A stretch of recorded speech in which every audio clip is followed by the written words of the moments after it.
ഇവിടെ നമ്മളെ സച്ചു അല്ലടാ പറഞ്ഞ ഓ ഇവന്ത് ഇങ്ങനെ പറഞ്ഞ ഒരാഴ്ച ജിമ്മി പോയിന്റ് ചുരുക്കാണ്. അളേ സച്ചു വന്നാണ്ടാ അളേ സച്ചു ഇതെന്തോന്നറ കയ്യാ കാലായത്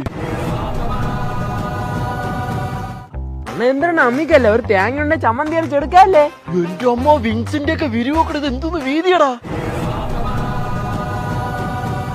നീ ടെറസിന്റെ മണ്ട കയറിയിട്ടേ ഏതെങ്കിലും കാക്കത്ത് പോലും ഇവിടെ കുത്തി വെച്ചിട്ട് ഇങ്ങനെ ഇങ്ങനെ ആക്കി നോക്കി ചില പറന്നങ്ങ് പോകും. നീ അത്രക്ക് വീതി ഇങ്ങനെ ശരീരം മൊത്തത്തിൽ അങ്ങ് മാറിപ്പോയല്ലേ അണ്ണാ. മാറിപ്പോയെന്നാ എന്റെ കൈയിപ്പ എങ്ങനെ പൊങ്ങിയ അമ്പോ ഷോൾഡർ ഇവിടെ കുഞ്ഞിക്കൂനൻ വരെ ഒന്നേ ഉള്ളൂടാ, ഇവന് രണ്ടെണ്ണോടാ. അളി അത് മാക്ക് സാധനം അളി, അത് മാക്ക് സാധനം. പിയാനോ അടുക്കി വെച്ചിരിക്കണ്ടാ പാക്ക്. അണ്ണാ ഇത് പിയാനാണെങ്കിൽ ഇതിന് ഗിറ്റാർ വായിക്കാല്ല. ഇത്തവണ എന്തായാലും മിസ്റ്റർ ട്രിവാൻഡ്രം അടിക്കൂടാ. അണ്ണാ നിങ്ങൾ ഈ പോക്ക് പോണേ മിസ്റ്റർ അല്ല മിസ്സിസ് ട്രിവാൻഡ്രം അടിക്കും. എന്തൊക്കെ പറഞ്ഞാലും അപ്പ് ബോഡി കേട്ടാ.